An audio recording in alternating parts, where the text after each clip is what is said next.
Well, greetings. My name is Mike Grain, and I'm super excited today to spend some time with a couple of really good colleagues of mine, Henry Ho, who's the co-founder of Field Agent, and Ken Drish, who is the vice president at Trax Retail. It's all going to be about on-shelf availability and the role that shelf audits play on today's podcast. Let's get started. Well, good afternoon, everybody. This is Mike Grain. Welcome to our podcast. Gosh, Matt, I'm not sure what we're number up to yet, but we've got several of these kind of in the can. These are both shared joint ventures between Conversations on Retail and the University of Arkansas and the Sam Walton College. And my name is Mike Grain. I'm going to be kind of hosting this particular podcast today. It's all about retail on-shelf availability, and I've spent 25 years with P&G, about 10 with Walmart. Ken Drish and I spent some time at Crossmark together, and now I'm working on all things on-shelf availability. So we'll introduce those guys here in a little bit. But really, as background, we have been trying to host these podcasts to talk about the importance of on-shelf availability. We've done several of these, and this is another series of that. So just a couple of just logistical things. We're going to try and keep these fairly conversational and interactive. We would ask you to stay on mute unless you have a question or a comment that you want to ask. And at that point in time, we'll give you the opportunity. We're going to try something different this time, actually, to let you come off mute and actually ask your question rather than actually always using the chat function. If you want to ask the question anonymously, you're more than welcome to do that via the chat function. And we do have a couple of companies. Well, I don't think they're direct competitors. Some people might. So we're going to follow antitrust guidelines as we review this in-store data collection. So we ask that you refrain from asking any questions or discussing things about pricing or margins or anything that would be competitively sensitive. Okay. So, Mike, if I could add just one thing, if anyone absolutely. wants to ask a question, hit the button that says raise hand, and that'll keep that'll make sure that no one is unmuted unnecessarily and is a distraction to the presenter. So just click that raise hand. We'll keep an eye on it, and then when Mike's ready for a question, we'll recognize you and turn your mic on. Perfect. Thank you, Matt. Appreciate that.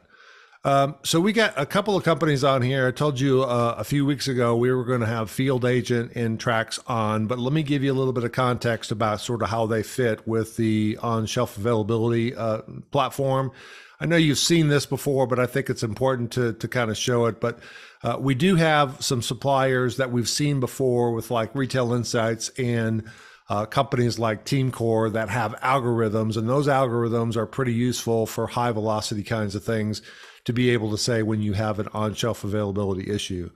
There's also store audits, which is obviously the topic of conversation today. We've got people who are actually going into stores, collecting in-store conditions, and then today's podcast is all about those. But I want to make sure that you understand the context. But this works really, really well for different tests you're doing, different samples, things you're trying to do. It especially works very, very well, I think, with lower velocity items that don't have a tremendous amount of movement and are very difficult to work with an algorithm. We've also seen examples of shelf scanning robots. I know we had a panel on with the Brain Corporation, Zippity, Simbi, and Badger Robotics, and we walked through kind of the opportunities at shelf scanning robots. And then I know we've had some time with the folks on the RFID side as well. There's two that we may get into. Well, this one for sure we may get into. These are what I will call online shoppers. So this is an example of Instacart, where you literally have a customer that's shopping on behalf of a consumer, if you will. And anything that's an on-shelf availability issue potentially could get captured and feed an on-shelf availability algorithm. And then last month we had fixed cameras in store with focal systems and SCS, et cetera. So these are a lot of different tools and a lot of different capabilities. And today we really want to focus on just the on-shelf availability as it relates to in-store conditions. So I want to introduce my good friend, Henry Ho. Henry, I think you and I have known each other for probably close to 30 years, I think.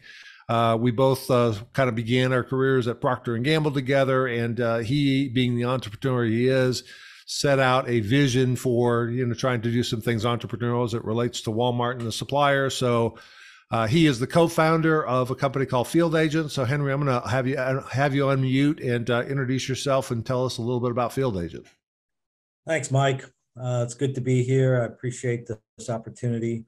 Yeah, my name's Henry Ho, and I am one of the co-founders of Field Agent. I'm the Chief Strategy Officer. Field Agent has been around since 2011, actually 2010. We crowdsource consumers, everyday shoppers, to go into stores and help us do three main things: audits, provide insights to shopping environment, and then lastly, provide trial mechanisms for brands. Awesome. Thank you, Henry. You've got a couple of slides here. Do you want to walk through a couple of those just to give a little bit more context to Field Agent? Yeah, that'd be great. Thanks. Okay. Yeah, next slide. The five things I would say that are interesting for people listening into this podcast is that we've democratized access to OSA audits. Really, anyone, regardless of size, if you're a small vendor, a medium-sized vendor, large vendor, you have access to Field Agent and our tools and solutions. Secondly, coverage and scale. We can basically go anywhere, any market in the U.S., continental U.S., as well as Hawaii and Alaska, any channel of trade, and really any retailer. So that's at any moment, if you have a need to understand what's going on in the shelf, we can do that. Speed, really anytime we give you near real-time view of the shelf. So our clients use us, whether it's, hey, I needed to see what's going on today, or a week from now, or 2 weeks from now, whatever. And then we've worked really hard over the last few years to continue to increase the value of what we do. We develop pre-built solutions to drive costs down and to increase speed. We'll talk about that a little bit later. And then a key distinctive is the quality of the data. We QC all of the things that we collect, all the information, and we aim to have just an incredible user experience for our users. So awesome. Thank you, Henry. Appreciate it. Appreciate it. Mr. Drish, you and I have known each other for a while. The great thing is, I've been in this industry long enough, you run into somebody, right? And so that's the nice thing about these podcasts, is I get to connect with old friends like Henry and Ken, and we were different times doing different work together, but it all comes back to Trax company has been around for quite a while, Ken, and you play a very important role as the VP of sales for that, for I believe the U.S. market, if that's correct. But tell us a little bit about yourself and a little bit about Trax. Sure, absolutely. Thanks, Mike and Henry and Matt. Appreciate the time to be here. As Mike mentioned, I've been with Trax Retail now a little over 2 years. Really spent the majority of my career, though, working for traditional sales and marketing agencies. I spent a long amount of time where I met Mike at Crossmark. I've worked for Acosta. So really kind of consider myself a student of the space and a student of the industry. Trax, really is a company that got its start in 2010 with the vision of leveraging computer vision for CPG companies to really kind of digitize the retail shelf and then glean all sorts of insights out of that: share of shelf, planogram compliance, pricing compliance, OSA, et cetera.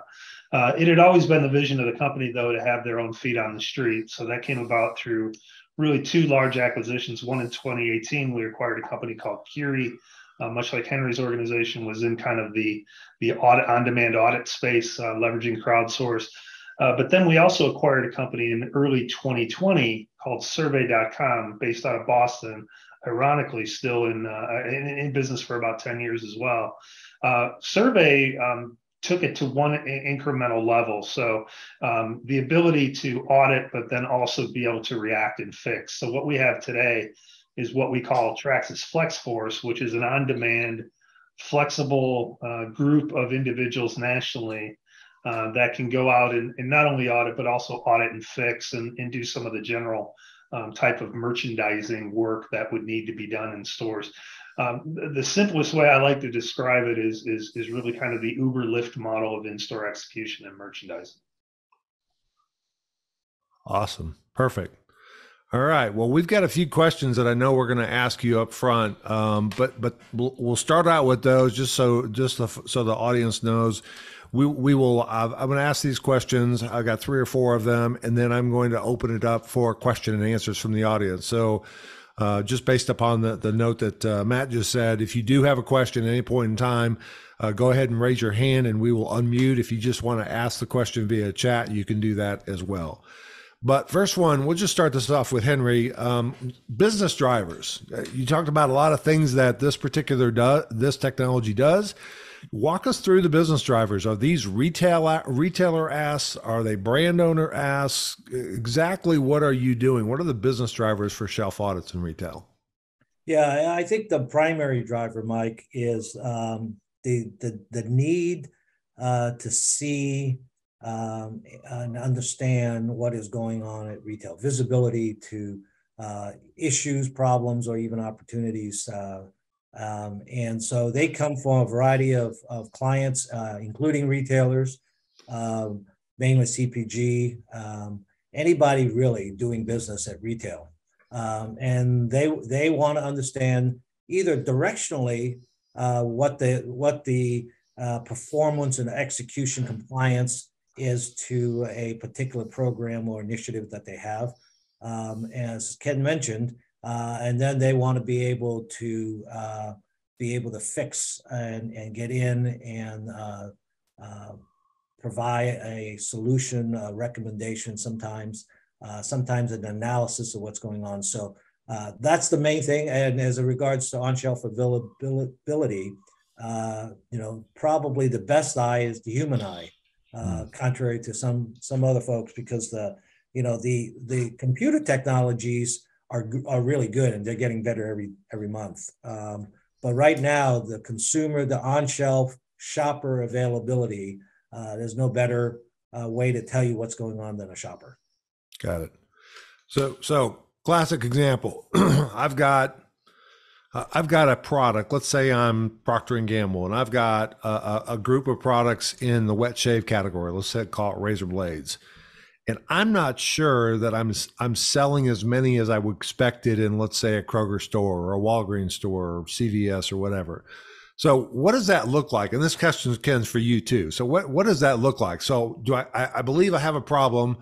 I don't have the access to all those stores. So what does that look like? What do you guys do? And how does that portray back to me from a result standpoint?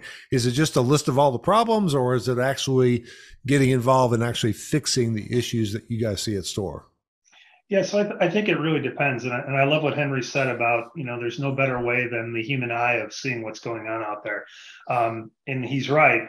Looking at tools like Retail Link and Nielsen and IRI data are all excellent tools, but in most cases, they're backward looking rather than looking at what's really going on at the shelf today. So, Mike, it really depends. And I'm glad you brought up the wet shave category. We had a client that we audited literally 65,000 stores for because their concern was sales were declining, but they felt that there was a opportunity in some stores that had locked that product up versus leaving it out. And obviously there are some locations where you need to do that because they're high theft, but you can't apply a one size fits all. So getting out there and seeing what exactly was happening at store level. And then in their case, we weren't taking corrective action. We were just providing the data back, and they were utilizing the data to go back to their merchant and identify, here's a block of stores that we know are high theft areas. They need to be locked up. Here are other ones that probably aren't, and you'd probably do better if you had that product available for the reps. Gotcha. Great example. Any other business drivers that you'd like to add to the list that Henry provided, Ken? Anything else that we're missing? Yeah, I think there's so many around OSA, especially with the recent supply chain challenges that have come up, and they're not all done yet. There's still challenges out there, but I think being able to utilize groups like ours, like Henry's and Trax's, really allows you to kind of pinpoint where you know the known issues are, and then go and get the real idea of what's really happening out there. And of course, Henry's team can do it in lightning speed. Ours is a little bit more because we're doing more of an audit and fix situation. But I would say OSA audits are great to, where you've got an issue that the data, you're pretty much stopped at the data. You need to see what's exactly going on out there in the field. But several other audits, are requested of us too: display execution, planogram compliance. Even retailers now asking us for compliance on their own stores, whether or not the marketing materials that are up are what should be, et cetera. Yeah, I'm sure it's a sensitive topic, but I've also understood that there are some CPG companies out there that use that to drive and measure compliance of the third-party service providers in store. Did you really set everything the way you said you did? I'm sure that's like one of those little things that people want to talk about, but if I'm paying real live money to a third party to go out and execute work and they say, yeah, I'm getting it all done, but you guys potentially providing an audit service afterwards to say that was or wasn't the case. Yeah, I would say that is without a doubt that is coming up, and also for the handful of CPG companies that still have their own direct teams. Many of them, like Coca-Cola, Mondelez, have developed what they call a perfect store program, and they utilize our image recognition to really verify that it truly is a perfect store rather than just an audit. So it's leveraging digital images and insights out of that. And in many cases, they utilize that to measure the performance of their reps and incentivize them. Awesome. Adoption seems to be going up. Tell us about where you see this kind of going in the future. More, are you just getting the word out of the services that you guys provide, or are there other new capabilities that people are starting to latch onto that are starting to make sense for store audits? Yeah, I think, Mike, adoption is increasing. It's never been more important to be on the shelf in stock.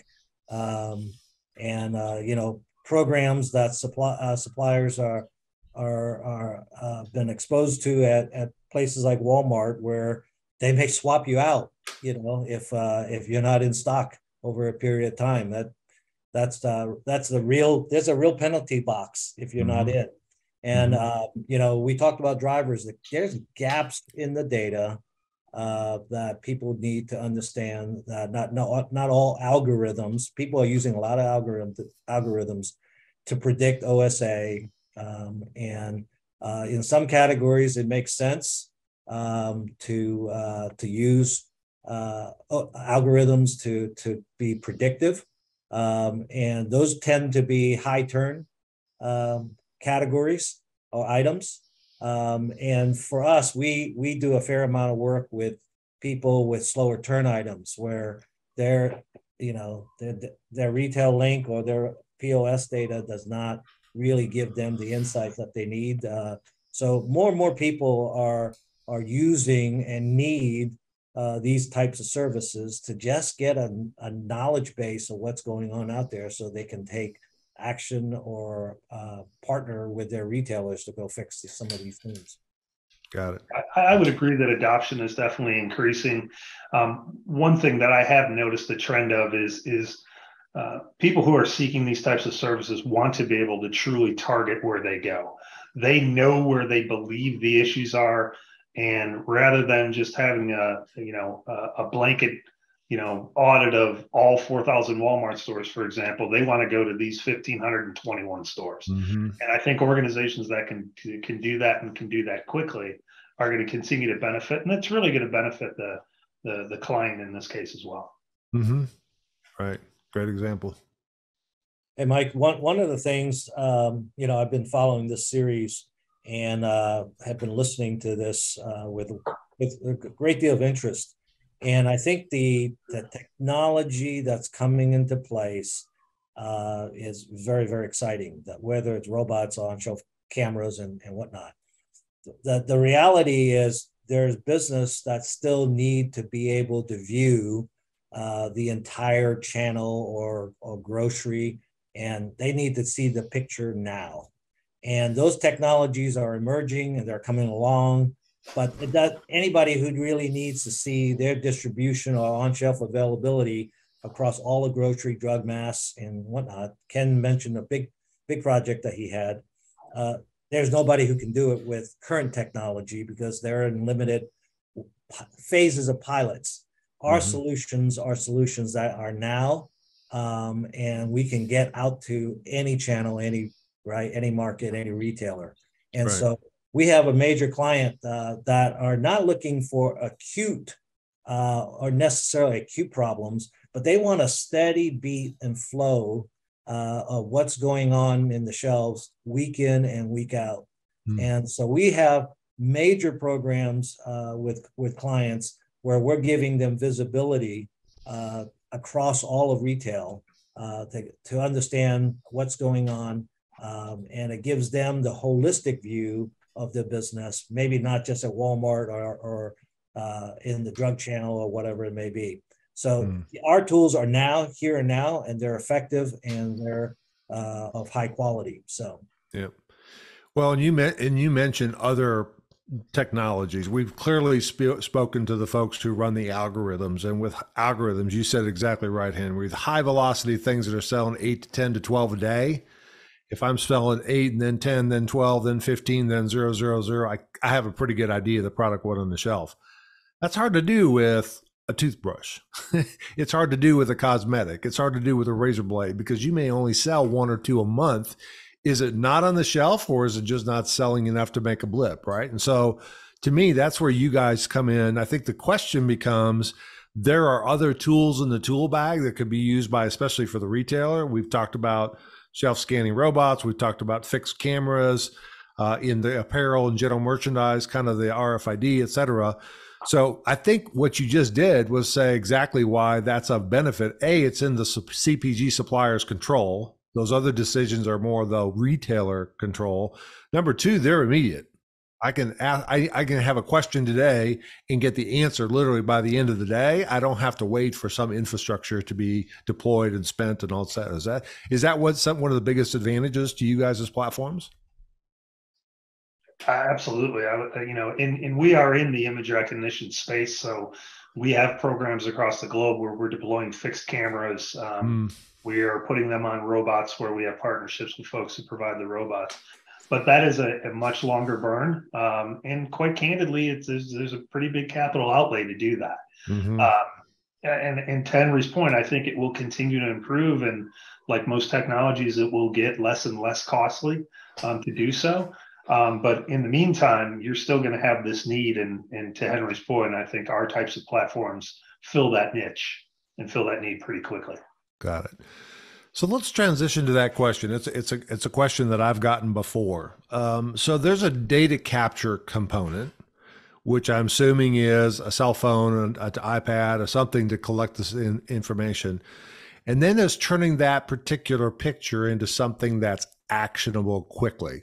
Ken, you said product recognition. That's been the age-old nemesis. If I could just go up and take a picture and it can tell me all the things that were wrong, rather than having to take it back and analyze, et cetera. What do you think where are we in product recognition today?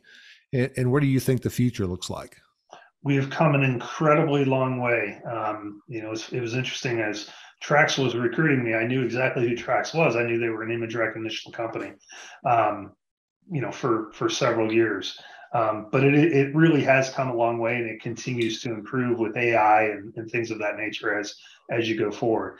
The simplest way to think about image recognition as it stands today with consumer products is if the human eye can recognize the difference between 2 products simply by looking at them, image recognition will work to do all sorts of things and glean all sorts of insight.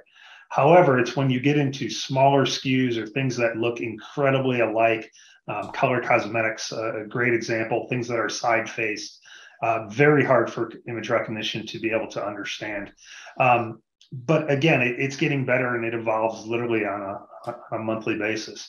And let me stop you there. Is it because of the fact that the product is so small and you're not getting a quality image, or is it literally hard to, even if you're at a really high quality image, to be able to tell the two together? Which is it?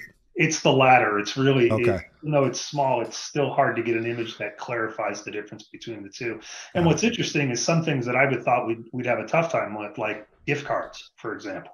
We can recognize gift cards, but when you get into side-faced lipsticks or nail polishes or things like that, that's where it gets really, really challenging to do. Got it. Got it. So it's in much better shape than it was before. It's at a better platform, but I'm sensing based on your comments, there's still a lot of opportunity in the image recognition space. There is, and I think there are a handful of manufacturers, some of our largest clients, that have really gone all in and adopted it, whether it's, like I mentioned before, the perfect store type programs, or things of that nature that have really seen the benefit, or they use it for better understanding category compliance, planogram integrity, and they use it as an opportunity to go in position with their buyers to get better, a more advantageous shelf position in the next line review. So as more and more of those companies adopt, I think more and more will see the benefit. Okay. Yeah, I don't want to steal the thunder for the next podcast. We'll talk about that at the end, but I think product recognition is one of those things that has come a long way, and there's still a lot of opportunity. And that's part of this is, do I need to know that that particular label is not that product? Or do I need to know it's that label and I can tell you what product it is, right? So there's a big distinction. Am I looking for, Sure. I can tell you it is the correct product, or it's something else. I can't tell you what it is, but I know it's wrong. It's a plug, it's a spread, something else like that. For Henry, sure. your thoughts on this space? Yeah, I mean, you're hitting on some of those nuances, and my buddy Sarjun, I that I meet with from time to time. We talk about all these different dynamics as we're trying to look at technology, his technology, and our capabilities coming together to provide some different distinctives for the market. But Got it. One of the things that we're starting to see across the world, and I see from different solutions in Europe as well here in the U.S., is that people are starting to think about, maybe we don't need to be perfect in this space, and maybe it's just good enough to give us perspective. So if your objective is to get to perfect view of a shelf, Ken mentioned a lot of those nuances where it just makes it nearly impossible, right? To come up with accurate information. But if you can use a solution and you can get directional perspective on a variety of issues, OSA being one of them, right? Yep. Then I think the integration of that technology with our capabilities start to make more sense. And I think we're going to get more practical as we go forward. And both the providers and the solution providers and the clients have to come together and say, what problems are we really wanting to see? We talk about, Ken mentioned this. People want to know share of shelf, but you don't want to know share of shelf every day. Right. You need to know that periodically. But a lot of people have this thing in their mind that, hey, I want to use this fancy technology to tell me my share of shelf to the nth degree. And you spend a lot of money doing that, a lot of time chasing that.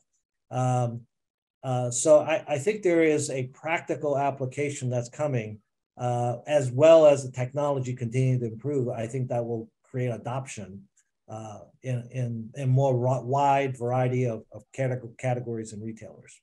Awesome. All right, we're going to turn it over to audience. I'm going to ask Mike Price, why don't you go ahead and unmute your phone and your video if you'd like, and go ahead and ask your question. Thanks very much. Hi, Ken. Good to reconnect. It's been a while. Henry, you made some brilliant points about, I guess the scope that you can measure with the crowd in one day, or in one particular situation. I guess the challenge I have, and I saw this in my long career at Unilever, is working with all the different technologies, with POS data and algorithms, with some stuff with cameras. I was a big advocate of crowd and also of image recognition. But I think the challenge I have, I guess, to both of you is how do you sort of bring it all together to really sort of understand that true cause and effect? Because I've also followed the series and I think it's been brilliant, but I've sort of sat here slightly with a sort of, I guess a slight frustration thinking, how do you actually build an ecosystem to really understand that sort of cause and effect? Because you can go out and measure, as we did across the US. Unfortunately, it was with one of your competitors, Saturday afternoon, ice cream category, really low availability. So the question comes back, okay, so we know we've got a problem or a burning platform, well, they did have, but it's the why. Then how do you get into that? Then you start looking at the POS data, and that tells you something possibly slightly different. And then you've got the image recognition piece to look at the share of shelf and the realogram versus the planogram. So it's how do you actually bring all these fantastic components together to really, I guess, take it to the next level? That's my question. Yeah, Mike, I think it's a terrific question. It's interesting because we are the company that is providing the audit data or the image recognition data, and there's a certain set of analysis that comes with that is standard that we do, but we only have access to what our data shows us, right? Whether it's the image recognition data or the causal data that actually comes from the rep being out in the stores. It really heavily depends on our client. We have some clients that are highly sophisticated and they only want what we can give them, right? These are going to be larger CPGs, obviously like the one that you went to. And then you have medium type of companies that are going to want us to, maybe they'll share their data with us, their point of sale data, and then we'll do some analysis, or smaller companies who frankly just don't have a grasp on how that all comes together. So it really all depends. The challenge for us is it's not going to make, first off, we're not going to get access to retail link data because we're not a supplier. We could go and purchase Nielsen or IRI data and POS data, but there's got to be a cost analysis there to see if that actually makes sense. So it really depends on at least in our world, on who we're working with and to what level they have the extent. We have the analysts that can go very deep if we have the data to look at it, but some of them frankly just want to do it on their own. Yeah, Mike, again, brilliant question. I would throw in an equally important partner in the solution set is that we've got to figure out how to bring the retailers into this equation. Because our clients, the CPG companies, et cetera, they want this problem fixed. But a lot of times there are just issues at the retailer in getting those solutions implemented and having the retailer with their labor shortages and whatnot be able to react to the data. But it's got to be a collaborative solution. I think we're going to have to create incentives in the industry for labor to go in and fix that, and for those solutions to be implemented and adopted by retailers. This is a age-old problem. Mike and I have talked this before. On-shelf availability has been around my whole career, 40 years. We have brought more technology, we have brought more labor, and we have brought our services to the marketplace. We have a better understanding and better analysis on the issues at hand, but the problem still persists. So we are going to need, as an industry, come together and figure out ways to collaborate to really fix this. I don't think Field Agent or Trax or Acosta, you name them, we're going to fix that problem. It's a collaborative effort. Yeah. It is, according to IHL, $1 trillion opportunity, if you believe that. And on-shelf availability is one of those things that if you ask a retailer, what is your on-shelf availability? They probably couldn't tell you, right? They could tell you in stock, which is basically how many do I have versus how many I think I'll sell, but how many are actually available on the shelf or on the display for a customer becomes a much tougher thing. And that's why we've been talking about some of this thing. Ken, you actually showed, and I would like to put that example up on the screen. You sent me an actual case study where there was a real issue. You guys worked with the CPG company. I'm going to go ahead and bring that up there. But why don't you walk us through that? Because I think that's a real practical example of how you could potentially use these services for this kind of work. Sure, absolutely. If you want to go ahead and bring that up. So yep. This is a very typical use case that we tend to get from our clients around OSA.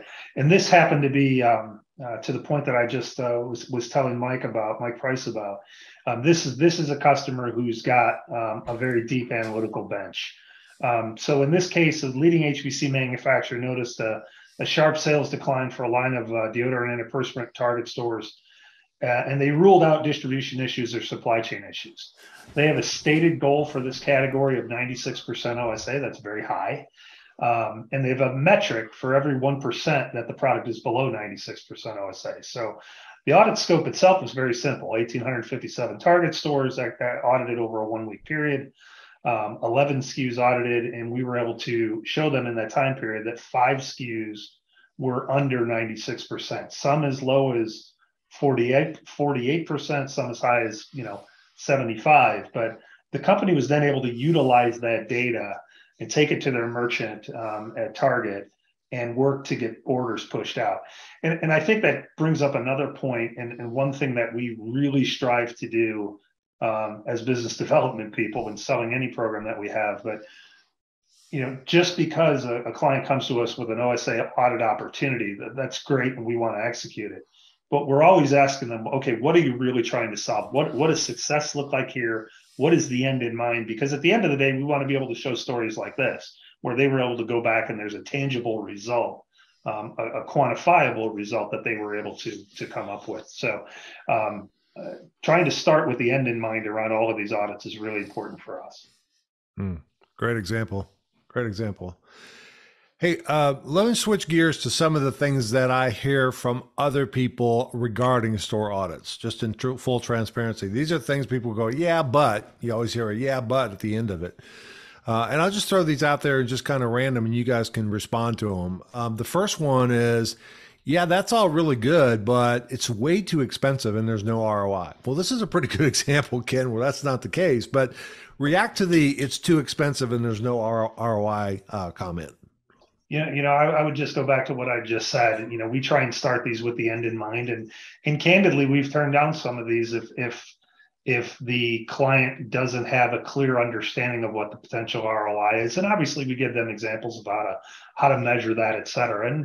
And truly and honestly, mostly today, people that are looking to secure or procure these kind of services rather have an ROI in mind with what they're trying to accomplish. So, that's what I would have. We're always trying to do a program that has some sort of a return on investment, whether it's a return on investment of sales or cost, or in the case of a retailer, increased productivity, et cetera.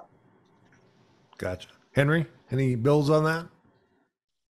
Yeah, in terms of, I've seen 2 different types of programs. The majority of our programs are very similar to Ken's outline here, but there are, more sophisticated players that are needing to have a pulse. They have enough business in these major retailers to want to have a pulse of what's going on in the stores, because those are the triggers in which their supply chain, their operations teams can go to work. They can't afford not to know that 5 SKUs are less than 96%. And with the dynamic nature of retail, we have programs that we're tracking all year long for teams and looking across, 15 retailers. And so there are some tracking and directional data that some of the bigger guys are using to drive the business. They can't afford to be out of stock or be in a place where their competitor is in stock and they're not in stock. So there's a competitive activity side of this that's just as important than knowing you. Go back to the time of the pandemic when it was free for all. Shelves were just, bare, and retailers were looking at, we had retailers wanting to know who has inventory. Yeah. And am I getting short, right? Yeah. So those are different dynamics that, again, when an audit or some tracking helps decision makers take action that have big ramifications for their categories in their business. Yeah. Awesome. Great perspective by both of you. Couple other questions I've heard from people. Will the retailer allow me to take pictures in the store? Although I think that concern has been really minimized over the years. But I remember every time we brought a camera out, you get you're not allowed to take pictures in here kind of thing. And the second one is, any concerns from a privacy perspective of your folks in stores taking pictures that they potentially could capture privacy information of shoppers in the aisles or anything like that? Any feedback on either one of those two? Yeah, I'll take a shot at that. You're right. I mean, it used to be that it was, if you're taking out a camera, the retailers were suspect or wouldn't allow it. From a process perspective, we follow a process of always introducing ourselves, advising the manager on duty of what we're there to do. And honestly, more than 99% of the time now, it includes a photo, whether we're doing a reset or an audit or something, we're definitely collecting a photo. As far as the privacy issues, I know in our image recognition technology, the system automatically removes if there was inadvertently a photo taken of a customer, it will automatically remove that. I can't speak to 100% of it, but I know we have some guardrails in place around privacy. And then, of course, there's contracts with the individual clients as well that will stipulate what we can and cannot share. Gotcha. Henry, how about you? Yeah, we're proud at Field Agent that we created the space of going in and sending shoppers in back in 2010. That was not a thing, and that was the overriding issue that people were asking. Today, everybody wants you to use your smartphone in store. And it really doesn't make sense for retailers, in-store personnel to accost any shopper using a smartphone. In fact, that doesn't make sense. So that issue is gone. With the smartphone, people are taking pictures of product and sending it to their husband or wife or kids and say, what do you think of this item? It's just a normal way of living. So that issue is gone. In terms of privacy, we have very strict policies in terms of, all of the pictures that we would get. We don't have an issue with that. That's a very, very important issue, but not an issue for us. Gotcha. Well, I'm going to open it up for questions from any audience members, but I would like to get you guys to give us very, very incredibly helpful understanding of what does sales audits look like? What's the business drivers for them? What exactly can we do with them? I guess my big question for both of you, just to think about it individually, what's the future look like? I mean, given where we are today, you started in 2010, it's now 2022. We expect you'll be around for 10 more years, 20 more years, whatever it looks like. I don't know what it was going to look like, but what's the future look like? Henry, we'll start with you. What does the future look like from your perspective? I think there's going to be a lot of, change from the technology standpoint. The stores are getting digitized. The Walmarts of the world are digitizing the store every which way they can. Mm-hmm.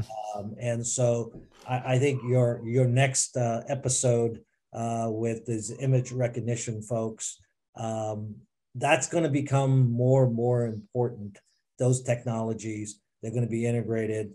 They still need sources of input, and they're going to have to address the capital. But I think if I had a vision for the industry, is I would love for suppliers and retailers to develop win-win solutions for having product on the shelf versus the carrot versus the stick, right? We actually worked with a supplier who was leading or bringing a breakthrough concept of saying, let's agree to a level, an OSA level that's beneficial for both of our products and your category. And if we can hit that, we want to offer you financial rewards for executing that. And if you don't get that, then there is no financial reward. So it's less about, I'm going to penalize, but hey, there's more, because the ROI for my business is better when we have product on the shelf. And I think that level of collaboration or partnership, which still requires you to be able to prove that your level is X, right? Yeah. But I think it's going to have to change the way the scorecards are measured and the way the people are going to incentivize the retailers to play their role. And if we can get to that, I think we can change the game. Otherwise, we're going to continue to do the same things over and over again. We may have better knowledge of what's going on, but we have to change the game in order to change the results. So that's the future. Yeah. So I didn't hear a lot about, other than product recognition, I didn't hear a lot about technology investments. It's really more, how do you measure it and how do you use it to drive OSA, right? Oh, yeah. Yeah. Oh, yeah. That's good. Ken, how about yourself? Yeah, I would tend to agree with what Henry was saying as well. The only thing that I would say is, I believe, obviously, and I've said this already today, image recognition is going to continue to get better. Yep. I also believe that you're going to start seeing U.S. retailers and retailers in general start adopting what some of the retailers are doing in Europe, where they are utilizing, in other parts of the globe as well, where they are utilizing image recognition, whether it's a fixed camera or it's on a robot, to not only make themselves more efficient and with their labor in terms of what they're doing in the stores, but I also believe that you will see somebody come together and collaborate and ultimately turn that insight, maybe initially only in a handful of categories, but into another stream of data that can be purchased by CPG companies, much like Nielsen is today or IRI is today. Because it is truly, when you affix a camera, and that camera is taking a photo every 5 minutes, it's truly giving you a real picture. I think Mike Price used the word realogram. It really does give you a real idea of what's going on at the shelf. And we all know the retailers aren't going to pay for it. It's going to be a data set that I believe will be shared. The cost will be shared with retail or with CPGs.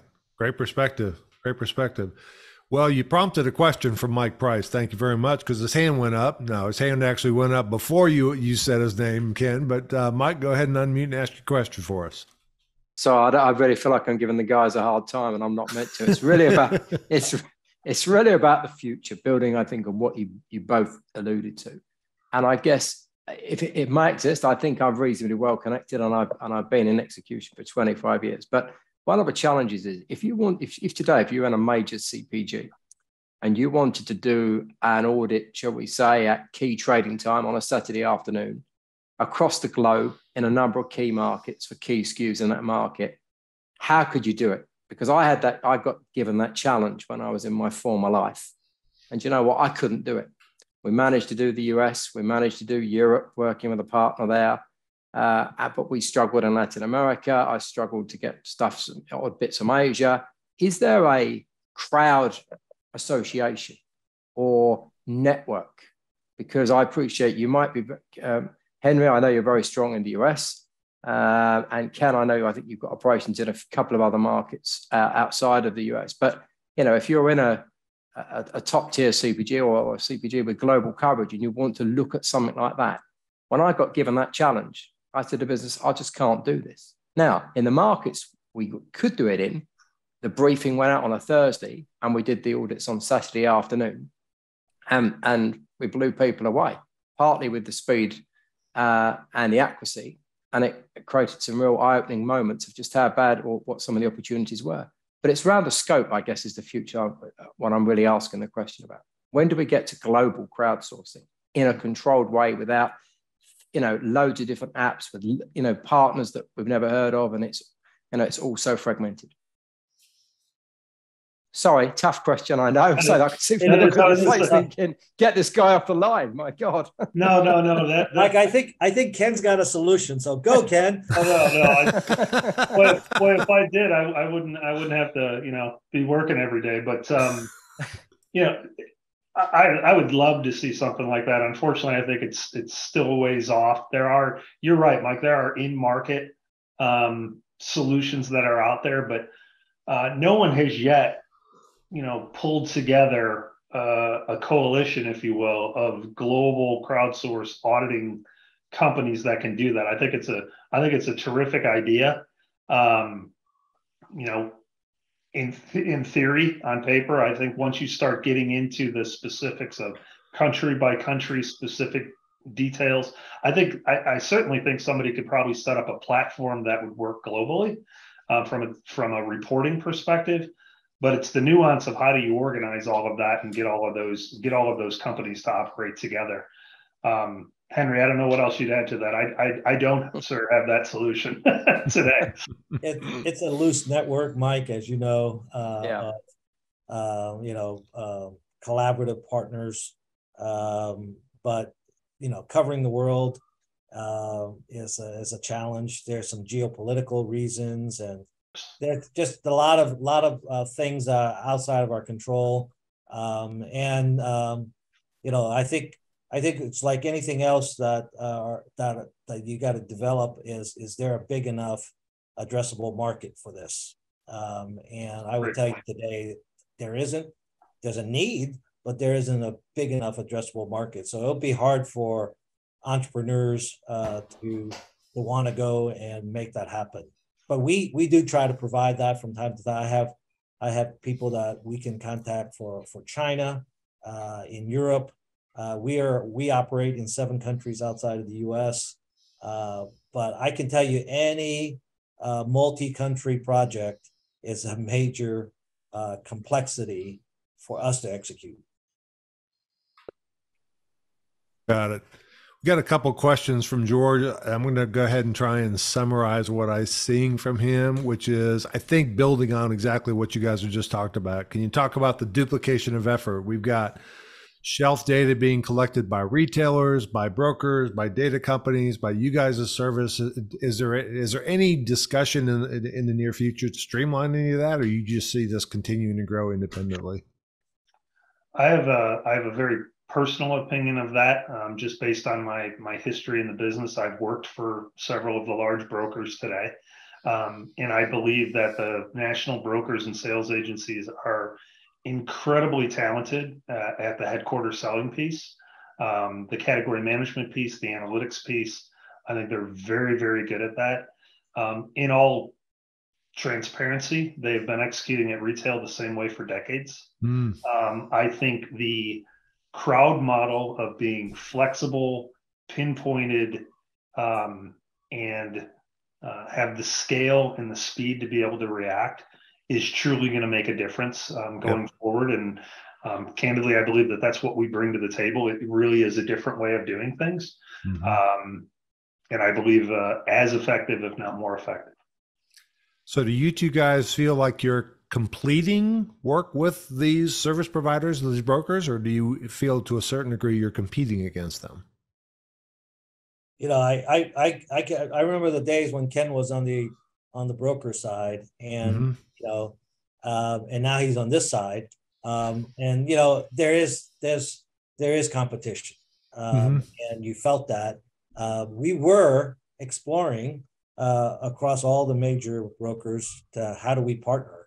And I think when push comes to shove at the board levels, at the senior management levels, that's where it breaks down. I think at the operating levels, it only makes sense when a broker says, I can't cover these stores, to look to someone who can. And it used to be about, hey, how can we complement and supplement what you're doing?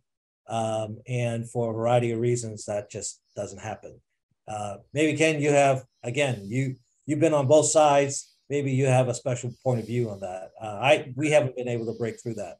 Yeah, the irony to the conversation, Mike, is all of the major brokers and at least 7 or 8 service providers that are national today are clients of Trax. And it's exactly what Henry was talking about. We augment their teams. We offset where they've got open territory coverage. The crowd model, the gig worker, while it has its negative connotations to many, is truly amazing in the sense that it does fill gaps where traditional agencies have had a tough time or can't fill up enough of a territory to staff a full-time territory. It's also just a difference in the mentality of a crowd worker. A crowd worker tends to be much more technologically savvy. They're much more entrepreneurial. I tell the story all the time. Every time I get in an Uber, I'll ask the driver, "What is this the only thing they do?" And 95% of the time, they're telling me, "No. I work 2 other jobs, or I'm trying to. My wife bought a pool, and I'm trying to pay that off, or I've got student debt that I've got to pay down, or medical debt, whatever it might be." These are hungry people, and we really saw it kind of rear its head in the largely in the pandemic for sure. Yeah. Wow. Interesting. Henry, any closing comments? Anything I should have asked you that I didn't? No, I just want to make one point is that I think the early distinctive that I made was, hey, how do you serve people that may not be, some of the small, medium-sized folks? How do you get them on a product that gives them visibility to what's going on? We've been moving into that space, developing products that can be self-serve, that provide the same quality and speed and coverage that large clients of ours get to enjoy. So democratizing this capability is one of the strategies and goals that we have in providing for that. And our Plum Marketplace is one of those things that we've done to make it easy to get this type of capability without being a big guy. Awesome. We all want to chase those and we want those clients, but we've democratized that for many of the other players in the market. Perfect. Ken, any closing comments from you? Yeah, I would just say that, I've been doing this for a while and I've not seen as much change as I've seen in the last probably 36 months. Obviously, the pandemic drove a lot of that, but I'm seeing things that I never thought I would see before in the way things are going. I'm seeing incredible technologies emerge and people that are very creative in the way that they're trying to solve problems. And I would just like to thank Henry and Matt and Mike for allowing me the opportunity to talk, and be happy to have further conversations offline. Mike, I think you've got my contact information, and Henry's there as well. Yeah. Yeah. And these QR codes will definitely get you to both the field agent and the Trax folks. So guys, thank you very, very much for your participation. I really do appreciate it. And definitely appreciate both the U of A and Conversations on Retail for hosting it. Well, I hope you enjoyed that podcast with Henry and Ken, talking about the role that store audits play in determining on-shelf availability. It is a very important part of the OSA puzzle, and it will continue to play a role for many, many years. Next time, I'm really excited. We actually had an opportunity to spend some time with a group of folks who have 130 years of expertise of RFID at retail. Exciting times, 20-year kind of anniversary of RFID at retail. We'll be talking about it next time right here in our podcast. Take care.